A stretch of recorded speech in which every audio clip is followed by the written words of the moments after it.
So this panel is on forging a new coalition for a just climate transition. We're really thrilled to have the three people sitting up here. I'll say a word of introduction of each of them in a minute. And Saket Soni gave a transition to this panel as he talked about new ways of responding to climate disasters. But here, we want to shift a little bit. So a couple of words on the big picture we're dealing with. Progressives have long known that the big solution to building a future in this country and around the world that can confront the climate crisis, but also confront inequality and build strong union jobs for millions of workers, is a massive transformation of our economies from fossil fuels to clean energy. And thousands of movements and unions around the country and around the world have fought to speed up this transition in an equitable and a worker-centered way. This is the big vision, a massive transformation from fossil fuel and war economies to green economies built from the bottom up with democratically controlled institutions. Some of the ideas that were coming forward in the last climate, addressing not just climate, obviously, but climate justice. And this and powerful movements have kickstarted this transformation here and in many other countries, despite the power and influence of big oil and despite leaders like Donald Trump. So now in 2025, the Trump administration has interrupted this transformation. So for 4 years at the federal level, we will be fighting defense. No progress at the federal level for 4 years. But California and other states are forging ahead, communities are forging ahead, youth-led movements like Sunrise and the divest from fossil fuels movements are forging ahead. So we have three wonderful people here who will help open our minds to the best strategies for this moment. So we're going to start with them, but as with the other one, we're going to open it up to all of you. So as you think of questions, as you're hearing them talk, please write them on note cards. There are folks here who have note cards, who have pens, and pass them back, and they'll make it to me, and I'll ask your questions. Okay, who are these three amazing people that are sitting right up here? Some of you know them, but let me just say a word. Ben Beachy first is Senior Fellow at the Global Fund for a New Economy, former Special Assistant to President Biden for Climate Policy, Industrial Sector, and Community Investment. Some of you, though, know Ben because he spent 2 decades advocating for equitable industrial policies at various climate, labor, and other groups, most recently the Blue-Green Alliance. I got to know him at the Sierra Club. Then, Shiney-Ajay is the executive director of the great Sunrise Movement, which many of you saw splash onto the scene a few years ago, a youth movement to stop the climate crisis and force the government to pass a Green New Deal. Aru has been organizing since 2016 around climate, racial, and economic justice, and eventually led her school's fossil fuel divestment campaign. And then finally, Johanna Bozuwa is the executive director at the Climate and Community Institute. Check that out. She directs the network of researchers and experts to develop crucial and justice-based climate policy. And I'll just say, prior to joining the Climate and Community Project, Johanna managed the Climate and Energy Program at a group that grew out of IPS's sort of founders, Gar Alperovitz, the Democracy Collaborative, a think tank focused on designing a more democratic economy. Okay, so we're going to start with Ben, but I am going to ask the same question of all of you, which is, what opportunities do you see to expand the climate movement while building for what comes next? And is there one or two activities at a state or local level that you think can help keep us moving? Thanks. Good morning. Oh, I'm from West Virginia. When we say good morning, we often have a response. Good morning. It's good to be with you all. I first want to just say, really appreciate the opportunity that you all have created to have a big think in this critical moment. We certainly need firefighters at this moment to be trying to extinguish the flames that Donald Trump and congressional Republicans are setting to everything that we have built. We also need architects to be sketching out what we intend to build in the ashes. And it makes sense that we're having this conversation right now. It was during the first Trump administration that we, many of us in this room, helped to build the vision, the narrative, the policy framework that eventually led to the Build Back Better agenda. And it is now that we have the opportunity and the necessity to build out a next wave of climate policies, a new climate agenda that can cut costs for families, create good jobs, revitalize hard-hit communities. But how we do this really matters. I think we have an opportunity to do this a little bit differently. I think we have an opportunity to recognize that local labor and community and environmental groups on the ground are the agents of policy change, not its passive recipients. Right? We have the opportunity to merge the building of policy and power. And I take a lesson here from the Inflation Reduction Act, the largest climate investment in history. We got a lot right with the Inflation Reduction Act. But there's one premise of that law that has gone unfulfilled. And that is that by linking climate investments with economic benefits, we would spur this really broad-based popular demand for more and more waves of climate investments. There would be this virtuous cycle where climate investments yields economic benefits, yields votes for more climate investments. I think it's safe to say that has not materialized. We do not see a popular clamor for more climate investments among working people in suburban Atlanta or Southeast Michigan. I think we have to be real about that and ask why. There are several reasons. One of them that I would point to is that the process of crafting climate solutions, of crafting climate policies, has thus far not included most working folks. Right? I don't think that most people are going to be calling for another wave of climate investments if they don't see themselves in those investments. And I don't think they're likely to see themselves in those investments if they did not help to build them. So the path forward is not for DC professionals like myself to bust out of our offices in a few years and say, guess what, working America, we have crafted IRA 2.0, and trust us, it's going to be great for your family and community. I mean, that would fall flat. The workers and communities who most stand to benefit from a next wave of climate investments need to be at the forefront of building that wave. I think that is critical to get the policies right, and it's also critical to build the power to get the policies passed. For too long, we have treated the crafting of policy and the building of power as two separate crafts. Right? Those of us who are policy wonks are entrusted to write the policy, but pretty much everyone else is entrusted to provide reliable votes every couple of years, maybe some calls to Congress, but not really policy ideas. Well, that bifurcation has several problems. One, it's not particularly democratic to ignore the lived experience of millions of people. A core tenet of democracy is that those impacted by a policy should have a say in its design. Two, it yields subpar policies. Those of us in the DC bubble often bring a lot of technical expertise, that's helpful, but we often lack on-the-ground expertise for how policies are actually going to play out in communities, and that is information that local organizers can readily offer if they're brought into the process. And three, the inside baseball approach is a proposal to build policy without building power.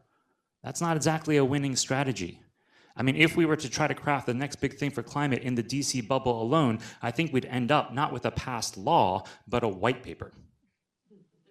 And so we need to merge the building of policy and power. We need participatory policy design. And the good thing here is, as you mentioned, John, we actually have opportunities in the near term in states and cities across the country. A number of states and cities will be designing and passing clean energy and other climate policies in the next couple of years. Could we equip unions, community groups, environmental groups on the ground to be at the forefront of designing that next wave of climate policies? And we don't need to draw on theory here. We can actually draw on practice, on established models that have worked. I'll end with this. In Illinois, during the first Trump administration, there were about 20-odd groups that came together, faith, climate, labor, community groups, gathering in church sanctuaries, in rec centers, to hash out what they wanted to see in a climate bill. They then partnered with state legislators to translate those high-level priorities into the technical prose of legislation. And because there was a big tent push to assemble this bill, there was an equally big tent push to get the thing across the finish line over some entrenched interests. And I don't think it's coincidental that that participatory approach led to one of the most ambitious and equitable climate policies that we've seen at the state level. And yet, Illinois is the exception. It's not the rule. It needs to become the rule if we're truly going to build a climate agenda by and for workers and communities, an agenda that reflects on-the-ground priorities and enjoys broad backing, an agenda we can win. Great, thank you so much, Ben. Yeah. Next, same question to you, Aru, and it's fabulous to have you here. The button's on the bottom there. And yeah, thank you for what you do at Sunrise. So what opportunities do you see to expand the climate movement, particularly in your case among youth? And do you want to highlight one or two state or local activities at that level that are getting us moving? Thanks, John. Yeah, it's an honor to be here with you all, and I definitely echo a lot of what Ben was talking about. To me, understanding the climate movement in this moment requires understanding what a deeply anti-system moment that we are in as a country right now. I think that's particularly true of young people. There was a lot of hand-wringing about the rightward swing of young people in the last election. And from what I saw, knocking on doors, going to college campuses, the overwhelming sentiment was not, I love Donald Trump. The overwhelming sentiment was, this country isn't working. We have grown up with false promises of what we can and can't achieve, and most people my age can't dream of a normal middle-class lifestyle where you can, affordably live in the city that you grew up in and think about retiring at a normal age or think about even having kids. This is just not, this dream has evaporated in front of our eyes. And so that's the context of all of this for me, is that this anti-system sentiment is what drove Donald Trump to power, and unless the climate movement is actually able to tap into that and say that what we are doing is not just a continuation of what we have, but a little greener, but is actually an overhaul of the political and economic system that got us here, unless we're able to tap into that, it's going to be extremely difficult to meaningfully build the climate movement beyond who has already been in it, beyond who's already been mobilized.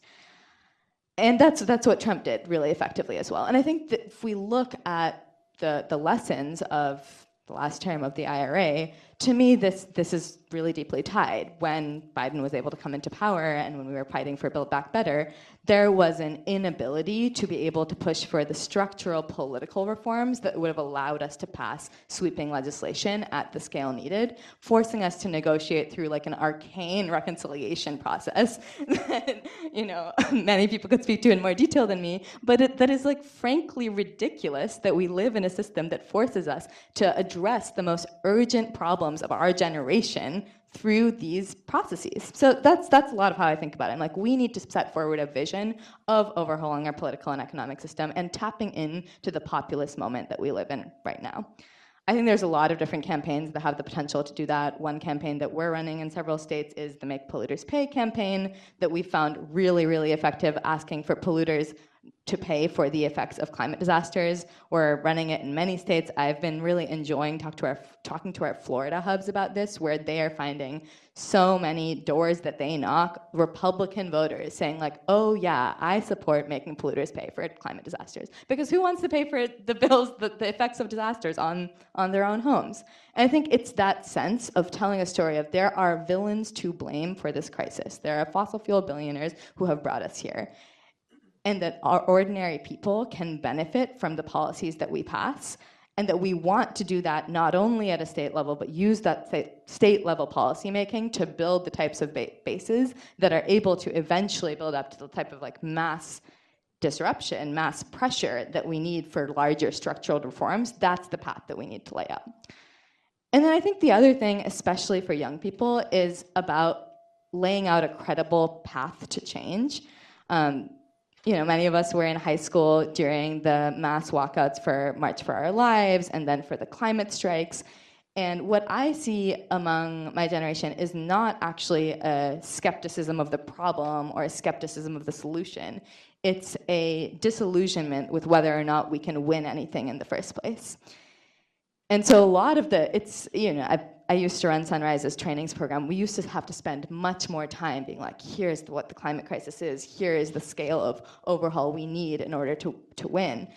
People are on board with that now. They're like, yeah, okay, but how are we going to do it? What is the strategy? I think that's the other thing I'd say around the climate movement is we really need to get a lot better and sharper about articulating credible strategies to win governing power. I think that not just having a rerun of the last few years, people have seen millions of people mobilizing in the streets, resulting in much smaller wins than we need. And so we need to be able to say, like, here's how it's going to be different. Here's how we're actually going to create structural reforms that allow us to pass really, really big legislation. Here's how we're going to, use direct action and mass non-cooperation to disrupt economic systems enough that we are forced structural concessions. Like that type of vision, that type of organizing vision alongside the policy vision is really essential to being able to actually mobilize young people in this moment. Thank you. Yeah. Okay, on to you, Johanna. The same. Yeah, thank you.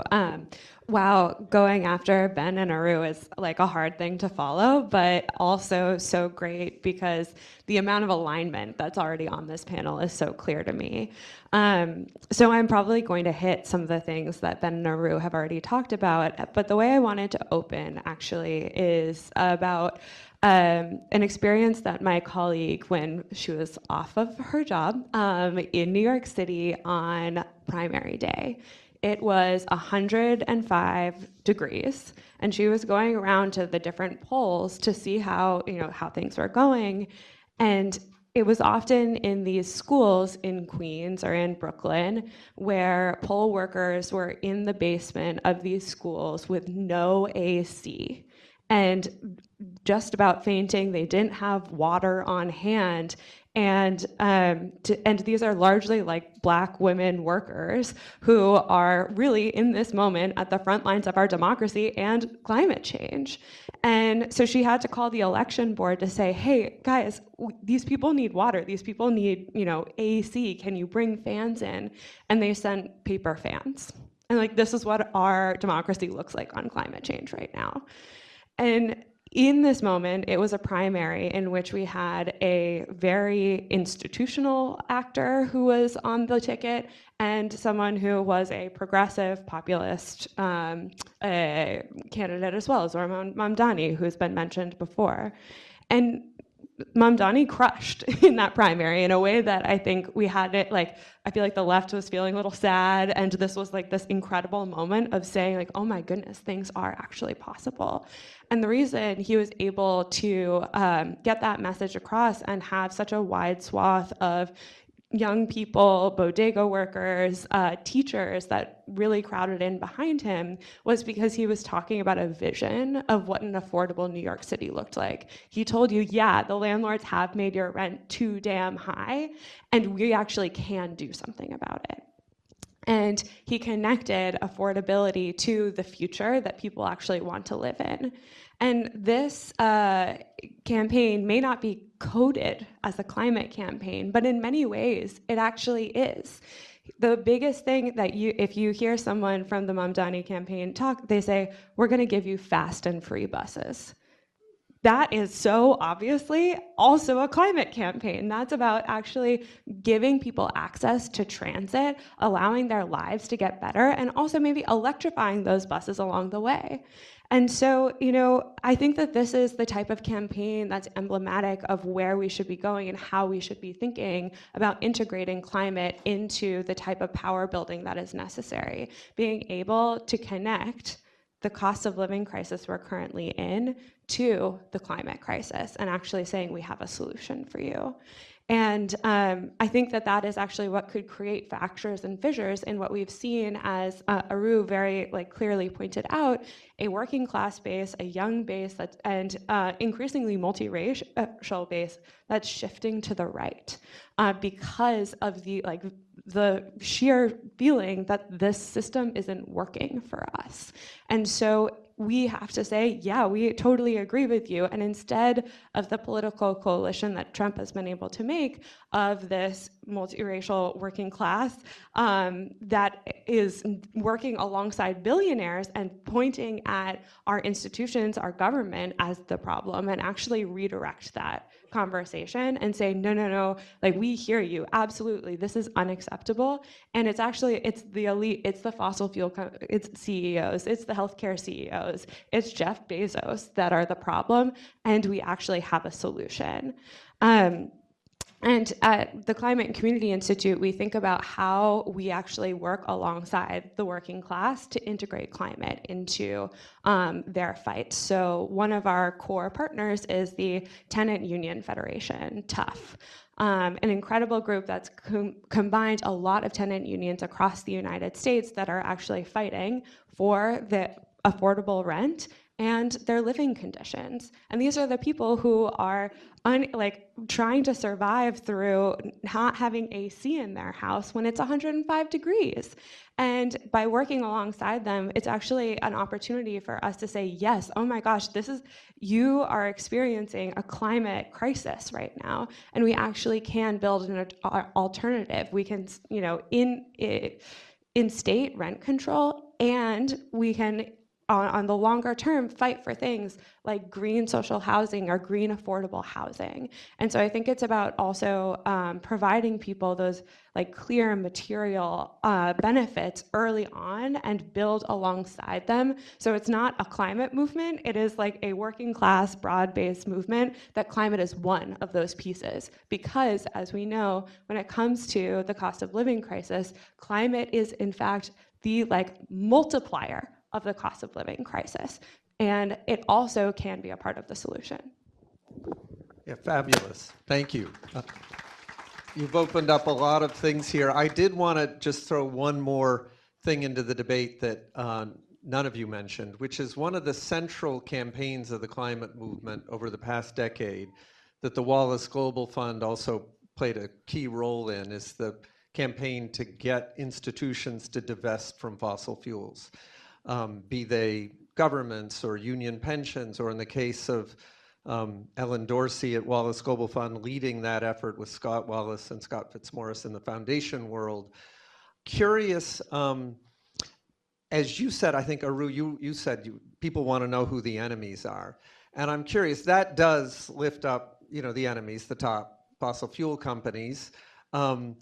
We've also at IPS been working on, we have a website that we've helped with, climatecriminals.org, which is more focused on individuals.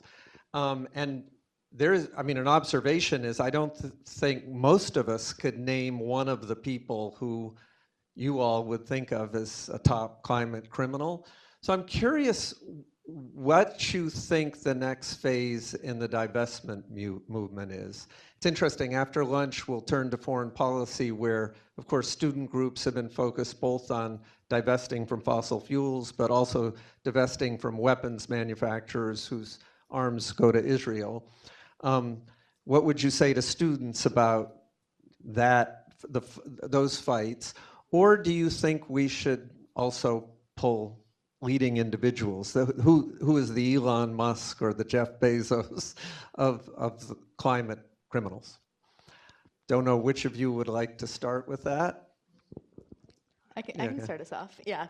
I entered the climate movement through my college divestment campaign. And the thing I remember being drilled in was that our goal is to revoke the social license of the fossil fuel industry. And being told that over and over, it was not about just what we win or what we lose, or what our administration tries to negotiate with us. It's can we make everyone on this campus hate the fossil fuel industry, not want to work for them, not want to touch them? And there was this report that came out while we were running our campaign from my God, this was so long ago, from the American Petroleum Institute, I think, I forget, that was freaking out about the divestment movement because they were saying that they were no longer getting job applications from any of the top universities. And that was the reason they were freaking out more than anything else, which I think is really interesting in tracking what is the power that we actually have to make the industry scared. It is about revoking the social license. It is about like young people not wanting to touch them with a 10-foot pole. So to me, when I think about the future of the divestment movement, that's what I think about. It's like, how can we actually villainize these people and these industries to the degree that we need to? And I think that can be done in many ways. I think the climate criminal stuff is really interesting. I think there's a lot of hunger for actually being able to point to the villains. A tactic some people have been tossing around in Sunrise is like going to the yards of fossil fuel executives and actually like digging them up and planting graves in them, being like, you are responsible for the mass deaths that we are seeing in this moment. It's just like actually thinking about how to lay the blame of this crisis, of these basically like climate murders at their feet. So I think there's a lot of tactics that we could do. I think the divestment in particular could benefit a lot from thinking about what it means to tell a story of what we can build alongside pointing out the villains. So I think there's been a lot of movement towards divestment and reinvestment in moments. I also know a lot of campuses are thinking about, like you said, divestment from fossil fuels and weapons manufacturing hand in hand, which goes right with what it means for university campuses to stand up to the Trump administration right now. If you look at the top corporate donors to the Trump administration, you basically see like Lockheed Martin, Exxon, I'm not remembering the next three, but they're basically all climate and military donations. So that's a little bit of what I see, and I think there's a lot of momentum in the student movement going in that direction. Others of you? Johanna? I can jump in, Uru. I think that's so clear. And I was just at another meeting where there were a lot of frontline folks from Texas and Pennsylvania, these places where they were just describing the amount that the oil and gas industry has been able to integrate themselves into the culture of the place, giving things to little leagues, creating green spaces to allow the like continued extraction right next door. And I think there's another problem with this is obviously that the public isn't providing public infrastructure. We aren't actually providing to allow people to have leisure and space and green space.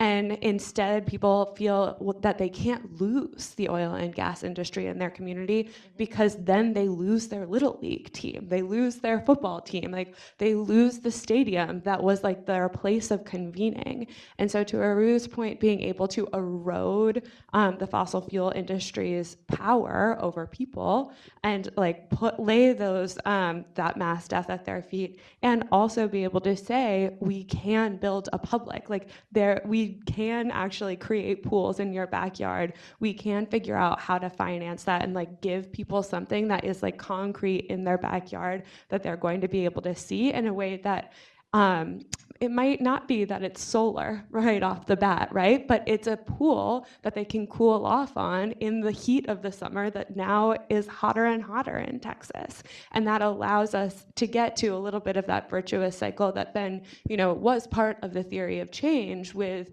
the Green New Deal and Build Back Better. And, and we can figure out how to do that at that more localized level so people can see it so physically.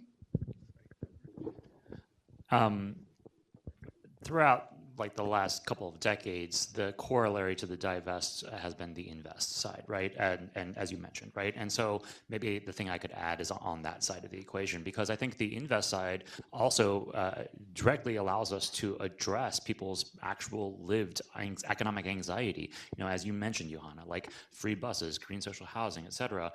We have an opportunity to address people's like daily realities on the invest side.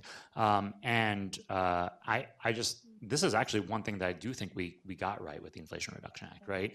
A core premise that I think has borne out was that we can actually deliver on climate and jobs and justice goals at the same time. We all know that to tackle the climate crisis, we're going to need to invest in pretty much every sector of our economy for its transformation. And if you're investing billions of dollars across the economy, you're going to be creating a lot of jobs, and that creates an opportunity to not just create any jobs, but high-paying union jobs that offer a road to the middle class if you use high-road labor standards. And that's why, in the IRA, we had a lot of labor incentives attached to all the money going out the door, encouraging clean energy companies to partner with unions on project labor agreements, to pay decent wages, to use registered apprenticeship programs, et cetera. And if you're stimulating all this job creation and growth of strategic industries, well, that creates an opportunity to redress long-standing economic injustices by ensuring that a large portion of those investments are going to the communities that have been really hard hit. And you see it in the IRA, incentives to invest in low-income communities, coal communities that have powered our nation for generations, communities of color fighting for clean air and environmental justice. These are communities that have been at the back of the line for federal investments for literally my entire life. And the proposal of the IRA is, can we put them at the front of the line? So climate, jobs, justice, that trifecta really was the heart of the strategy we were trying to pursue with the IRA. Now, I just want to say, there are some naysayers to this approach. Recently, we've heard some people who say we're trying to do too much here. We are guilty of a quote-unquote everything bagel strategy. And by that, they mean, if you really are serious about climate, you should just dispense with all this jobs and justice stuff. It kind of gets in the way. I don't know if any of you have had an everything bagel. Here's the thing about them. They taste good. And they taste good for a reason. They combine ingredients that go well together. Garlic, onion, sesame seeds. Not unlike climate, jobs, and justice. I mean, I'm serious here, right? We all know that to tackle the climate crisis, we're going to have to mobilize trillions of dollars in climate investments. Properly guided, that wave of investments can flow into good union jobs. Properly guided, it can flow into communities that have endured decades of divestment. Properly guided, our climate strategy is a job strategy, is an equity strategy. And that, at this point, is not just theory, it is practice. I mean, while Republicans just voted to rescind large portions of the IRA, we do have data on the first couple of years of the law, and it shows that we've got a 100 gigawatt boom in clean energy in this country, clean energy installations, highest ever on record. We have the highest ever union density in the clean energy sector, creating an opportunity for good jobs, and 3/4 of the investments are going to low-income communities. Climate, jobs, justice. That is not an accidental outcome. That is a deliberate result of the everything bagel strategy that we are pursuing, and that one that I think we should build on for the next wave. I think as we move forward, we need to not ditch this bagel, but use it, because it's a bagel that is feeding workers, communities, and clean energy alike. Wonderful. Okay, we're going to weave in now some questions that are coming up, so keep them coming. One of them has to do with, Scott Wallace said, he urged everybody, younger people in this room, to run for public office. The question is, can you tell us candidates that you feel have integrated a climate agenda that is broad in the way you've all talked about it, that you're excited about?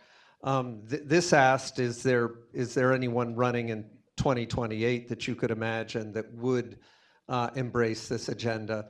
But I'd also like to expand that a little bit to what would you have them run on? And it was beautiful. Aru, you pointed out that Mamdani ran on, one of his top 3 things was free buses. He didn't necessarily say, okay, now I'm getting to the climate part of he was linking it all together under affordability.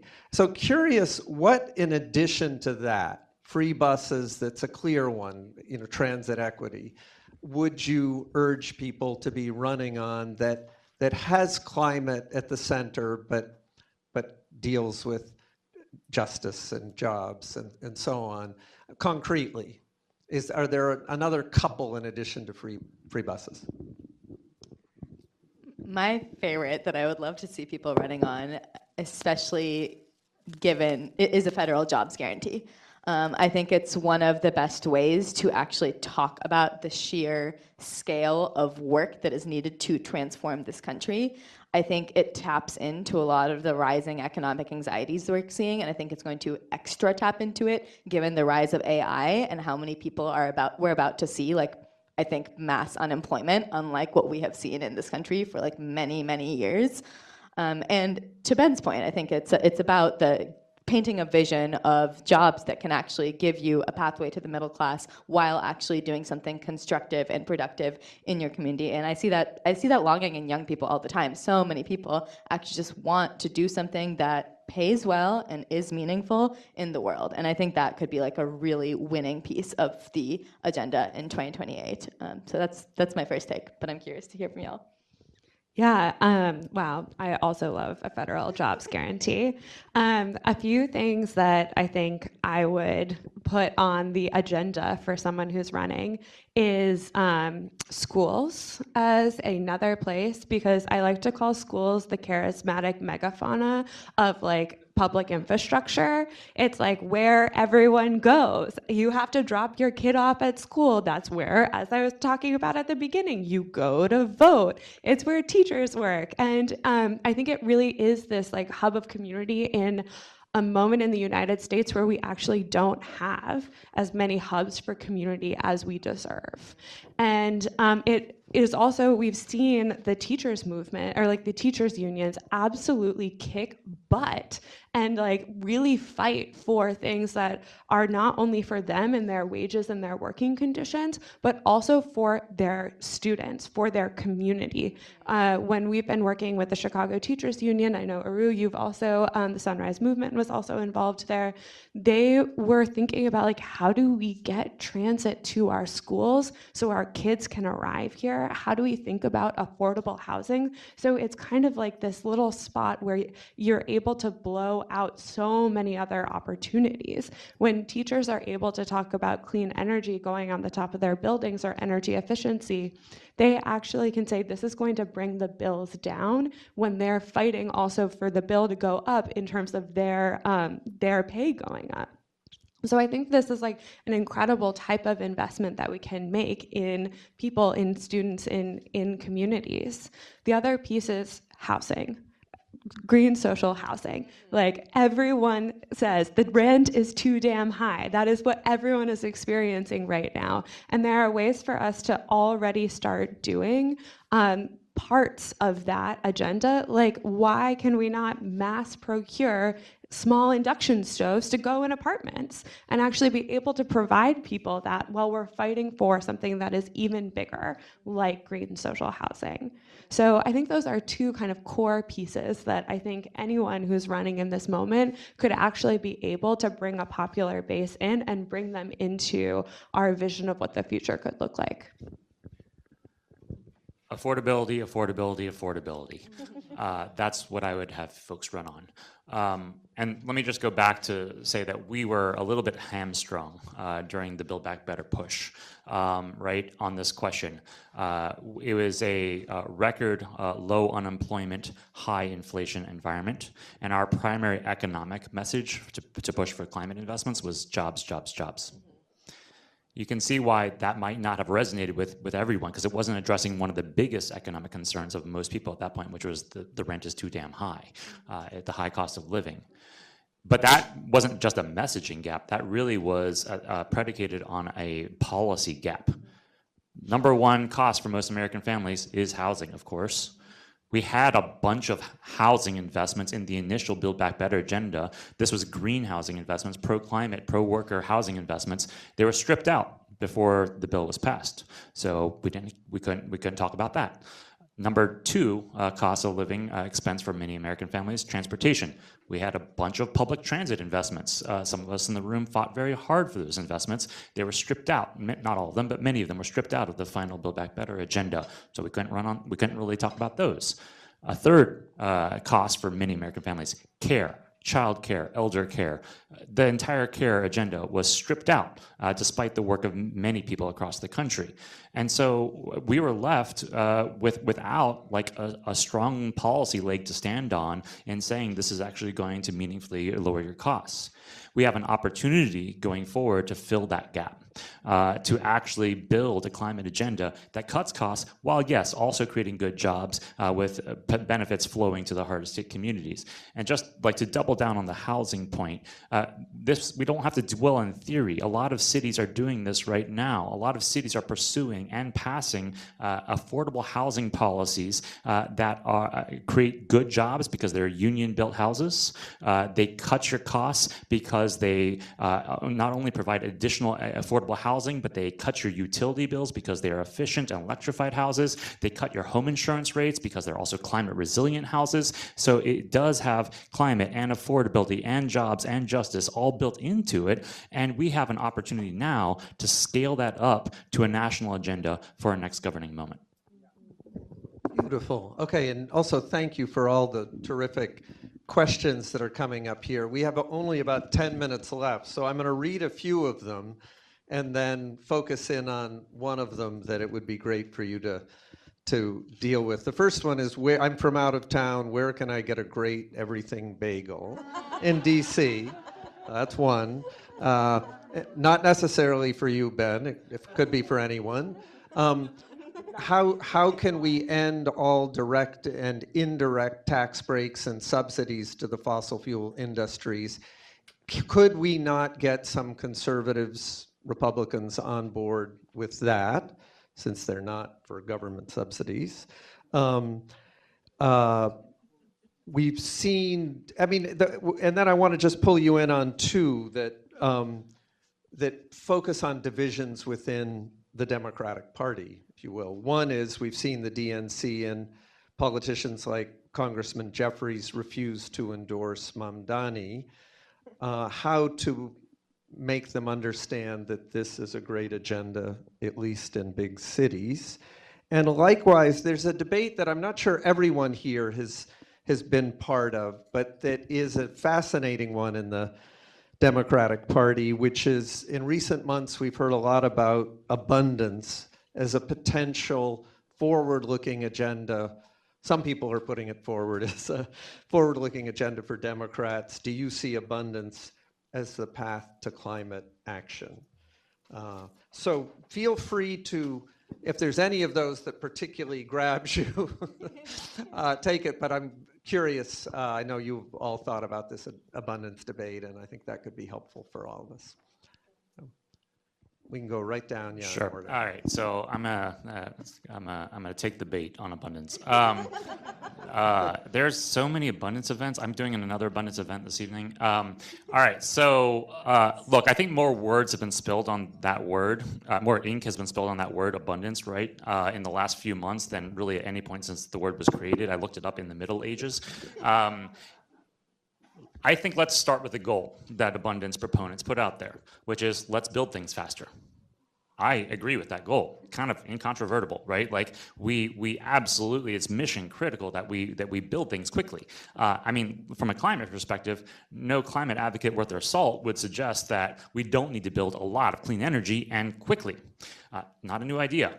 Where I get off the boat is on some of the recommendations for how we're supposed to pursue that. But again, the goal is critical. A critical goal demands an actionable solution. And to date, a lot of the narrative that we've heard from abundance proponents is that. It's high-level narrative, not really policy specifics. And now a lot of that narrative is, you see the problem is just all these regulations, often from overzealous Democrats. These are a lot of labor and equity environmental standards that maybe were well-intentioned, but basically get in the way of building things, and the answer is to roll them back. That's at least from some abundance proponents. Well, my problem with that is basically data. If you zoom in and actually look at what's causing delays in clean energy, you find that the problem is not an excess of policy, but an absence. I mean, you don't have to take my word for it. You can look at what clean energy developers themselves have said. They rank order their biggest delays, the biggest causes of delay for their projects. The everything bagel doesn't make the list. Labor and equity incentives don't make the list. In 4 out of 5 of the biggest sources of clean energy delay, the problem is an absence of policy, not an excess. And so the solution, an agenda that would actually truly deliver more clean energy abundance, is more policy, not less. I'll just give you one example. One of the biggest sources of delay for clean energy projects is community opposition. Well, we have a solution for that. It's called a community benefits agreement. If you're not familiar, these are legally binding agreements that local labor and community groups can negotiate with companies, with clean energy companies, so as to translate clean energy growth into locally defined economic, health, and environmental benefits. And we've seen a number of these crop up around the country. In the clean energy sector, you have companies committing to use equitable hiring practices to provide good jobs for underrepresented workers, to provide training pathways to the middle class, to contribute to a local economic development fund. And so essentially, these are opportunities for workers and communities to call the shots over what the clean economy looks like in their own neighborhood. But they also offer something to the clean energy developers, namely explicit support from local community and labor groups for a project to go forward. They offer a path to smooth project completion instead of risking that a project is going to be opposed and thus delayed or canceled down the road. And it is because these agreements are supportive of clean energy growth and workers and communities that we incentivize them in the IRA. We included policies to encourage more community benefits agreements as part of the Everything Bagel strategy. And so the answer going forward for actual clean energy abundance is more such policies, not less. And I think we have to get this straight, because the narrative that we have heard from some abundance proponents is basically broad-based deregulation, right? And as if to make a fine point on this, you had Elon Musk a couple of months ago retweeting some abundance arguments to say, yeah, this is why we need Doge. Let's be clear. Deregulation has failed workers, communities, and Democrats themselves for my entire life. It is not what is needed on the ground. It would cause active harm, and it is not new. It is not a step forwards, it would be a step backwards. If we truly want to step forwards into a new model, I think we need to talk to workers, communities, and companies on the ground about the real sources of delay, and then build a data-backed, popular agenda that would actually deliver abundance.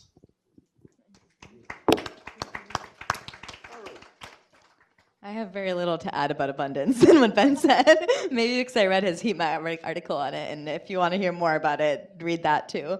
I think the only thing I'd add about that is that there is something to telling a story of a government that can get things done that I think was one of the most dramatically appealing things about Mamdani's campaign. I think it's why people were briefly drawn to Elon Musk's Doge stuff, and I think that is the bit of abundance that we do need to hold on to, is talking about a government that can do things and get it done, while letting go of, yes, the push towards deregulation is frankly a ridiculous takeaway if you look at the last 40, 50 years of policy and the results of deregulation on our ability to get things done.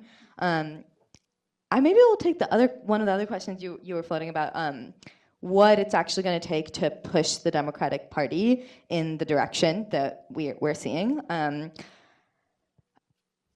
I think that there's one of the lessons that I've taken from the last year is I do actually believe the Democratic Party will align when they see that they will lose their power if they don't. And I think that is it's as simple as that when I think about the answer. And I'm like, what we pulled off with Mamdani, we need to be able to pull off over and over again, enough to scare the people in power, enough to be like, oh, I actually have no other choice.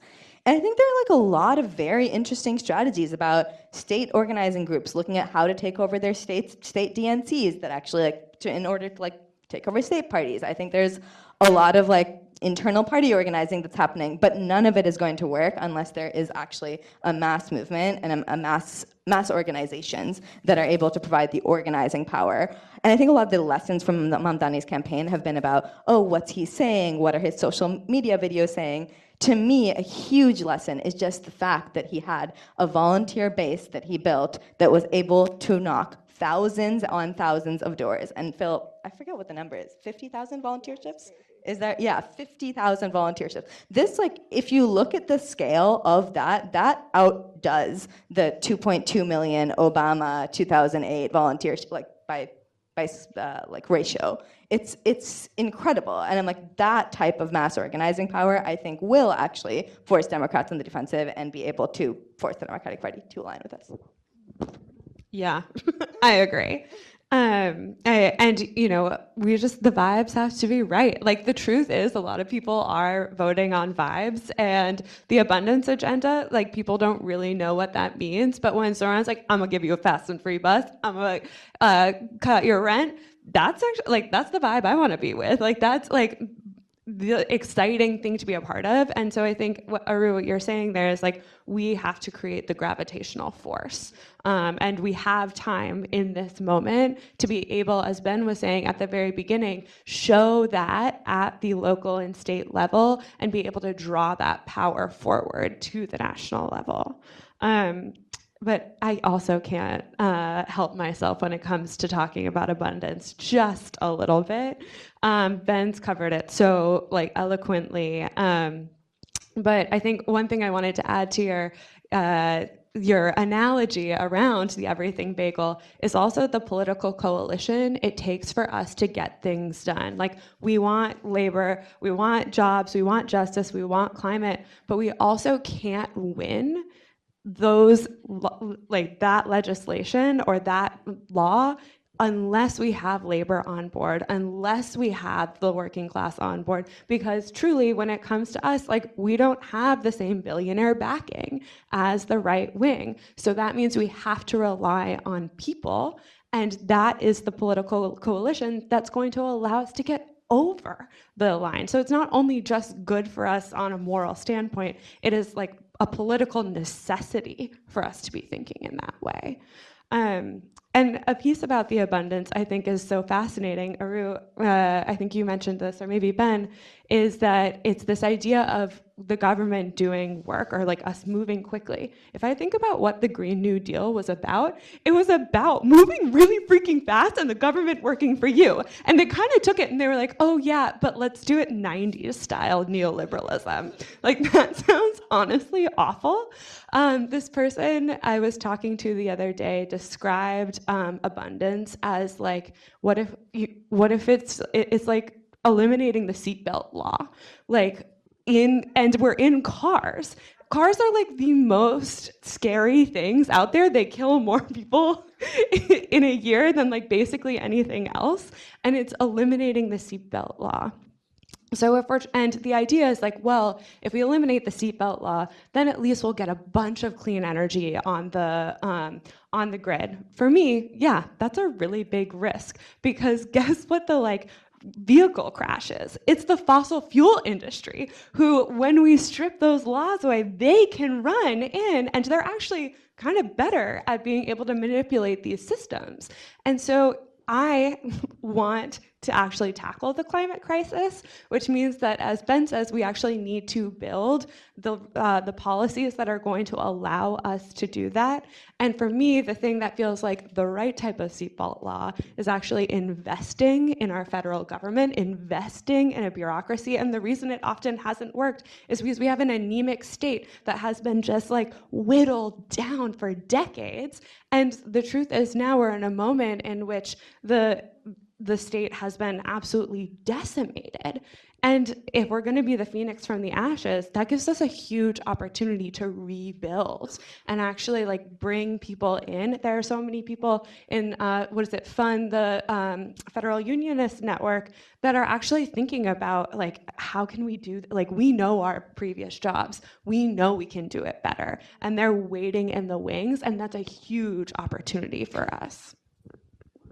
Great. We have just 3 or 4 minutes left, so you each get 1 minute on this. But I'm curious if there's anything any of you would want to add to that final point that Johanna made, that the major movement, the movement in this country with the most power right now is the organized labor movement. It also has great public support. The majority of people overwhelmingly say they want unions.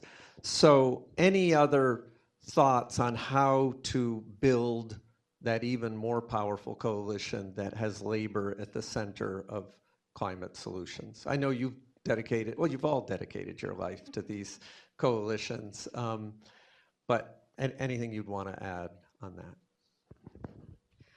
I think you've said a lot, even in your question, right? Like, I think it is the labor movement has been ascendant. Seeing the UAW, seeing the teachers, even like there's so much energy there, and I think there's so much opportunity in every workplace environment to connect to these issues of climate. I was just talking to someone from the Labor Network for Sustainability who was talking to a Waffle House worker, and she was like, it's actually kind of wacky that we're the front lines, like we have to go in until, like, there's I don't know if you all know this, but it's like the Waffle House, like basically weather thing where they're always going to be the last ones open. And so they're talking about their experience of like, that makes me like a frontline climate worker.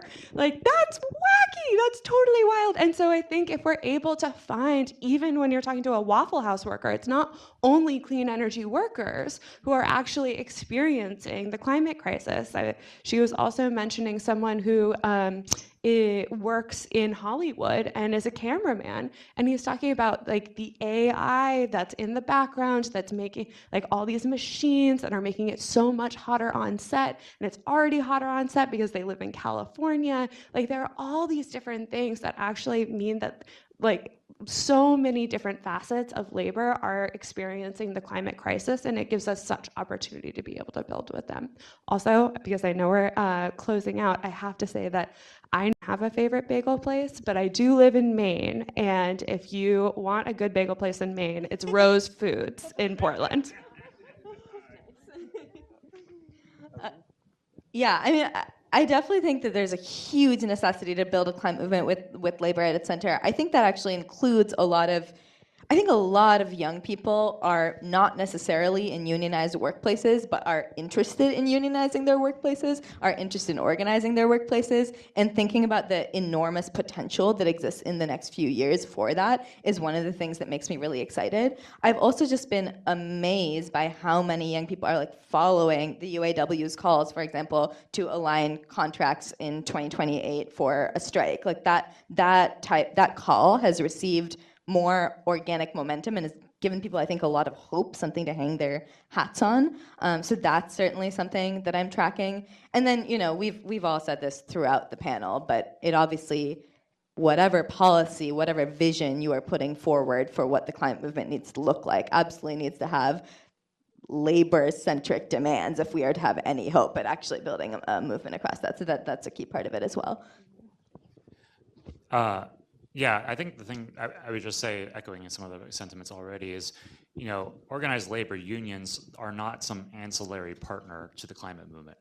They're its agents, right, alongside community groups who are impacted on the ground. And by that I mean going back to abundance, you know who likes building things? Organized labor. They are a core partner, and without the perspective of unions on the ground, I don't think we're going to build the right policies. This goes back to the first question I was addressing, like, right? We will get the policies wrong if unions are not part and parcel of the design of those policies, because the people who are actually going to be building the houses, the green social housing, the people who are going to be actually installing clean energy, the people who will be manufacturing all the widgets for the clean economy, they are workers and increasingly represented by organized labor. And it's not just that they provide good jobs, it's that they represent that intelligence base of workers on the ground who are on the front lines of building the new economy that we need. And the other point, just to echo Johanna, is that the notion that we should exclude labor is going back to something I said earlier, is a proposal to build policy without building power. right? Like this notion, and this is not all abundance proponents. Some abundance proponents would not say this, but we have seen some commentary. You know, the problem is the groups. We should just take the groups out of, and by that they mean unions and also environmental groups and all these community groups. We should really go back to just, I don't know, inside baseball. Well, that, you know, that is a proposal to cut out all of the forces that you need to actually win passage of a policy. That is a plain bagel strategy, and no one likes a plain bagel. Okay, please join me in thanking our panelists. Also want to thank all of you. We have hundreds of people joining us online.